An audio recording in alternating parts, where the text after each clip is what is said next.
ముందుగా యోయోటి ప్రేక్షకులు అదే ప్యానల్ ఉన్నటువంటి సభ్యులందరికీ నమస్కారం. అయితే ఇక్కడ కాంగ్రెస్ మొదటి నుంచి కూడా జర వద్దన్నా అవునన్నా ముసలి కన్నీరు గారిస్తూ ఉంది. బీసీ పక్షాన మాట్లాడుతుంది. బీసీలకు ఏదో చేస్తామని. కానీ వీళ్ళందరూ అన్ని విషయాలు తెలుసు. అంటే చట్టంలో ఉన్నటువంటి లొసుగుల్ని చూసుకొని ఏదో చేయాలనేటువంటి ప్రయత్నం ఉంటే వీళ్ళకి క్లియర్గా తెలుసు. మనమే ఒక అంశం మీద పరస్పరంగా ఉండేటువంటి కేసే ఉంటే మనం ఒక న్యాయవాదిని సంప్రదించి మళ్ళీ కేసు నిలబడదా, గెలుస్తామా, దీనికి గల ఆధారాలు ఏంది, ఏం చేయగలుగుతాం, ఎట్లా జరిగింది అనేది 100 సార్లు ఆలోచించి పోవాలా లేదా అని మనం ఆలోచిస్తాం. ఒక సామాన్యం ఉన్నటువంటి మనిషి ఇంత ఆలోచించినప్పుడు ప్రభుత్వం ఇంకెంత ఆలోచించాలి. ప్రభుత్వం తొందరపాటు నిర్ణయం ఇష్టానుసారంగా చేయడం, ఆ నిర్ణయం తర్వాత మళ్ళీ హైకోర్టులో అట్లనే ఉంటుంది, సుప్రీంకోర్టులో అట్లనే, ముందు కూడా అట్లనే ఉంటుంది. అంటే వీళ్ళు ఒకటి మొదటి నుంచి మాట్లాడుతున్నారు. కామారెడ్డి డిక్లరేషన్ చేసినాం 42% అది ఇది అన్నారు కదా.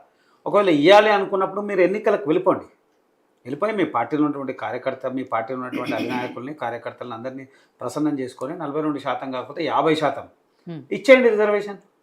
ఇచ్చి మీరు ఎన్నికలు చేయండి. ఈ దఫా అయితే ఎన్నికలు చేయాల్సినటువంటి అవసరం ఉంది కదా. మీరు పార్టీ పరంగా ఇస్తామని చాలాసార్లు డిక్లేర్ చేశారు కదా. మళ్ళీ పార్టీ పరంగా ఇచ్చి కూడా చేయాల్సినటువంటి అవసరం ఉంది. మళ్ళీ చేస్తారా లేదా అనేది వేచి చూడాల్సినటువంటి అవసరం ఉంది.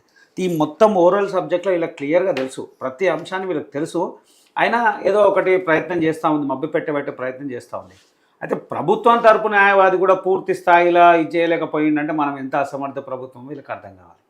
కాంగ్రెస్ ఈ విషయంలో పూర్తిగా ఓడిపోయింది. అసలు బీసీల పక్షాన అనేక సందర్భాలు మాట్లాడుకుంటూ వచ్చిన తర్వాత టైంకి రాగానే యూటర్న్ అయిపోయారు.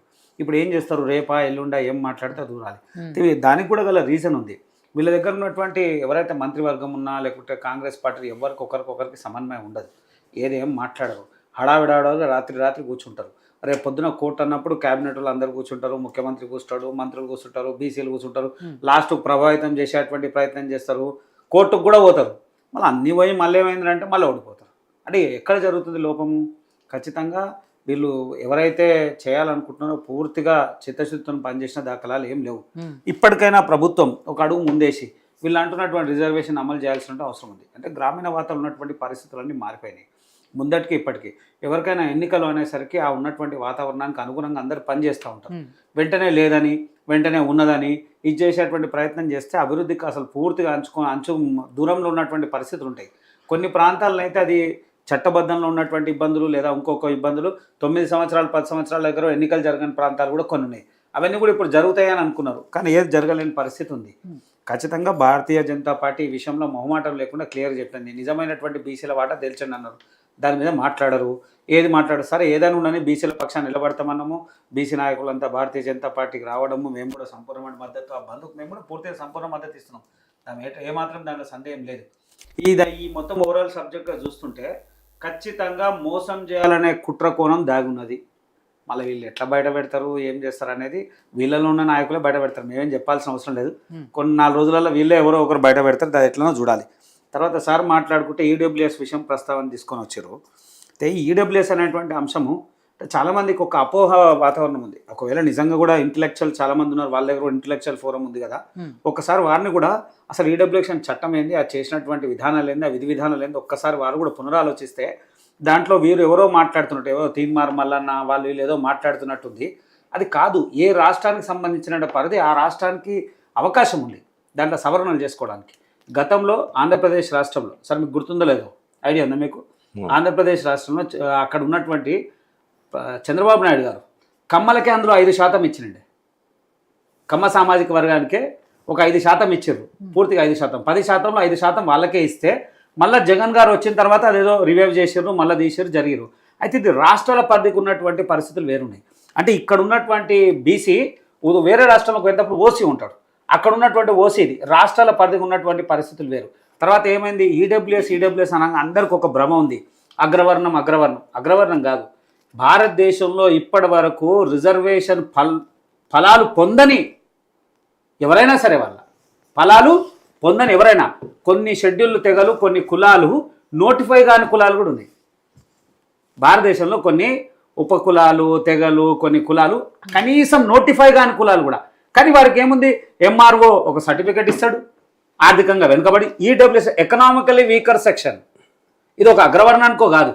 అందులో మనం ఇక్కడ చూసుకుంటే ఇక్కడ కమ్మ ఉండడు, అక్కడ కమ్మ ఉంటాడు, ఇక్కడ ఉండడు. ఇక్కడ ఉన్నటువంటి కమ్యూనిటీ యూపీకి వరకు వాడుతుంటారు. దేశవ్యాప్తంగా మీరు ఓవరాల్గా చూసుకుంటే 38% అగ్రవర్ణము అంటే మీరు అంటున్నటువంటి ఓబీసీ అన్నా ఓసీ అన్నా అలా 38% ఉన్నారు అంటున్నారు. మరి 38% 10%కి ఏముంది డిఫరెంట్?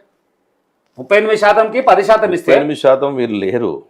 చెప్తాను. జీవన్ రెడ్డి గారి స్టేట్మెంట్ చూశారో లేదు, మేము ఉన్నదే 5%, 10% ఇక్కడ ఎట్లా రిజర్వేషన్? జీవన్ రెడ్డికి తెలియదేమో, తెలియకపోవడం కాదు. అరే సార్, రాష్ట్రాల పరిధులు వేరు. ఓబీసీ అనేది ఏంటంటే ఈ ఈడబ్ల్యూఎస్ అనేది ఆర్థికంగా వెనుకబడిన కులాలకి ఇప్పుడు భారతదేశంలో నరుగుతున్నది సామాజిక వర్గాల వారిగా, తెగల వారిగా రిజర్వేషన్లు ఉన్నాయి.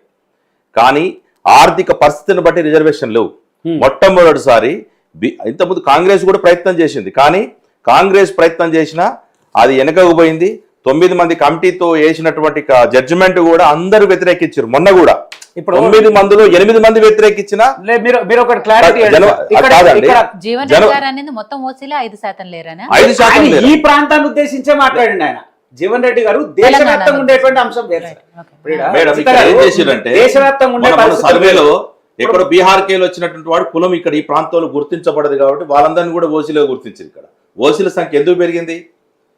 ఇక్కడ మార్వాడి కమ్యూనిటీ ఇక్కడ లేదు, గుజరాత్ లేదు, బీహారీస్ లేరు, రకరకాల రాష్ట్రాల నుంచి వచ్చినట్టు వలసవాదులందరూ కూడా చాలా కులాల వాళ్ళు అదర్స్ అన్నారు. అదర్స్ అంటే ఏంది? అదర్స్ అంటే ఓసీలే. రైట్ నేను ఏమంటున్నా, 4 కోట్ల జనాభా ఉన్న దగ్గర నేను 5% లేనంటున్నా. 16 కోట్లు ఉన్న యూపీ జనాభాలో అక్కడేమనాలి?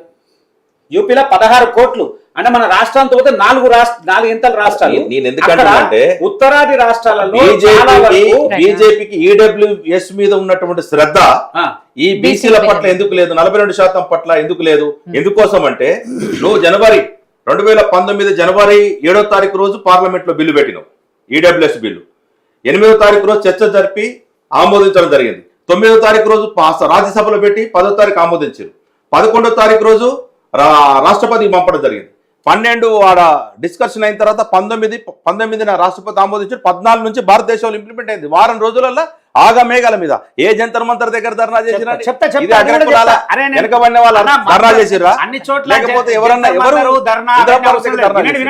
ఎవరు కూడా అడగలేదు. అన్ని ఉద్యమాలు చేస్తేనే వచ్చేటువంటి పరిస్థితులు ఏం లేవు. ప్రభుత్వం అన్ని విషయాల మీద ఆచితూచి తీసుకున్నటువంటి నిర్ణయాలు అనేక. 42% అనేది 42% మీద బీజేపీ ఎందుకు మాట్లాడదు? వినండి, ఉన్న రిజర్వేషన్ కి సంబంధం లేదు, ఎవరు అడగలేదు. సరే, వచ్చిన తర్వాత ఎవరు వ్యతిరేకించలేదు, అది సపరేట్ విషయం. సరే, అది చేసారు, దాన్ని కూడా వీళ్ళు ఏమీ అనట్లేదు. కానీ దాని మీద ఉన్న చిత్తశుద్ధి 42% రిజర్వేషన్ బిల్లుకి వచ్చినప్పటికి ఎందుకు లేదు అని. అయితే ఇక్కడ విషయం క్లియర్ గా మేడం, గతంలో కూడా చెప్పినాం, ఇప్పుడు మళ్ళీ కూడా చెప్తా ఉన్నాము. దేశవ్యాప్తంగా ఉన్నటువంటి కులాల సమీకరణలు, అక్కడ ఉన్నటువంటి పరిస్థితి, ఇక్కడ ఉన్న బీసీ అక్కడ ఓసీ అవుతాడు, అక్కడ ఉన్న ఓసీ ఇక్కడ బీసీ అవుతాడు. 29 రాష్ట్రాలలో ఉన్నటువంటి వందలాది కులాలు, ఈ కులాలలో ఉన్నటువంటి డిఫరెంట్ కేటగిరీస్ చాలా మార్పులు ఉన్నాయి. ఈ మార్పులు అన్నిటికీ చేయాలంటే కొంత సమయం పడుతుందని గతంలో అనేక సందర్భాలు అన్నాం. దాని కూడా చెప్తున్నాం. 26లో మొదటి దశ, 27లో రెండో దశ పూర్తిగా డిజిటల్ రూపంలో సెన్సెక్స్ కంప్లీట్ చేస్తున్నాం. సెన్సెక్స్ అయిన తర్వాత బీసీ కులగణన కూడా చేస్తున్నాం. మేము ఆ మాట ప్రధానమంత్రి నరేంద్ర మోడీ గారే చెప్పారు. బీసీ కులగణన చేస్తున్నాము. ఖచ్చితంగా బీసీలకు న్యాయం భారతీయ జనతా పార్టీ వల్లనే సాధ్యం, దాంట్లో ఏమాత్రం సందేహం లేదు. అయితే ఈడబ్ల్యూఎస్ మీద కొంత భావజాల వృత్తి ఒక్కొక్కరు ఒక్కో రకమైనటువంటి మాట మాట్లాడుతున్నారు. ఈడబ్ల్యూఎస్ అనేది ఉన్న రిజర్వేషన్ కాకుండా అధికంగా వచ్చేటువంటి సీట్లు 10% పెంచి ఇచ్చేదే తప్ప ఉన్న సీట్లను ఎక్కడ కూడా తగ్గించేటువంటి ప్రయత్నం ఎక్కడా జరగలేదు. దాన్ని కూడా పరిగణన తీసుకోవాల్సినటువంటి అవసరం ఉంది. ఇంకోటి రాష్ట్రాలు ఉన్నటువంటి పరిధి వేరు. ఇక్కడ రేవంత్ రెడ్డి గారు తీసుకోమనండి, 5% ఇళ్ళకి తీసుకొని బీసీలకు ఇవ్వరండి.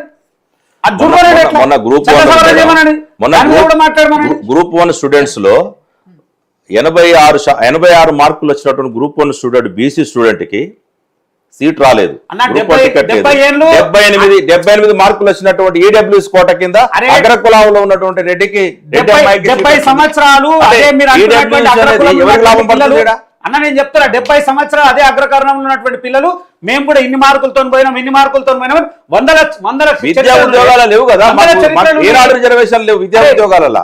ఎన్నో చరిత్రలు ఉన్నాయి. ఇప్పటికైనా ప్రజాస్వామ్యంగా జరగాల్సినటువంటి పద్ధతిగా జరిగితే అన్నిటికీ సంతోషం. భారతీయ జనతా పార్టీ బీసీల పక్షాన ఎక్కడ మేము వ్యతిరేకం మాట్లాడలే. ఈడబ్ల్యూఎస్ మీద కొంతమంది మాట్లాడుతున్నారు, దాని మీద పూర్తి స్థాయి విశ్లేషణ చేసుకొని మాట్లాడమంటాం, తప్పలేదు.